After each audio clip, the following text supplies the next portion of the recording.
এটা আমার একটা বনসাই প্রচেষ্টার অংশ। এই যে গাছটি দেখছেন, পাতাটি ভালো করে লক্ষ্য করবেন। এটা হচ্ছে অশ্বত্থ, যাকে বলা হয় ফাইকাস রিলিজিওসা। তো এটা আমি একটু স্ল্যান্টিং করে বিশেষ কায়দায় বেঁধে রেখেছি, কারণ ওয়্যারিংয়ের সময় এখনও হয়নি। বেঁধে রেখেছি এইভাবে এই গাছটিকে উঠতে দেব। আপনারা দেখতে পাচ্ছেন এখান থেকে ঘুরে এসে এখন উপরের দিকে উঠবে। এভাবে এটাকে রাখবো বেঁধে অন্তত 3 থেকে 4 মাস।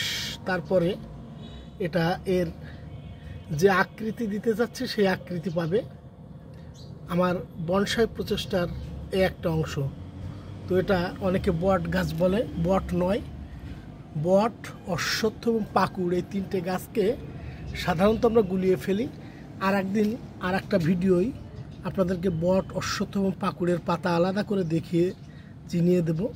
এটা হচ্ছে অশ্বত্থ বৃক্ষ, ফাইকাস রিলিজিওসা। রিলিজিওসা অর্থাৎ ধর্মীয় বট বলা হয়। এটা বট শ্রেণীর একটি গাছ। এই ধর্মীয় বট বলার একটি কারণ আছে। কারণ হচ্ছে সনাতন ধর্মাবলম্বীদের কাছে এই গাছটি খুবই পবিত্র। তাদের বিশ্বাস যে এই গাছের গোড়াতে ব্রহ্মা, মাঝে বিষ্ণু এবং ঊর্ধ্বা অংশে মহেশ্বর অবস্থান করেন। তাই সনাতন ধর্মাবলম্বীরা এই গাছটিকে খুবই পবিত্র মনে করেন। এজন্যই এটার নাম হয়েছে ফাইকাস রিলিজিওসা। ধন্যবাদ সবাইকে, ভালো থাকবেন।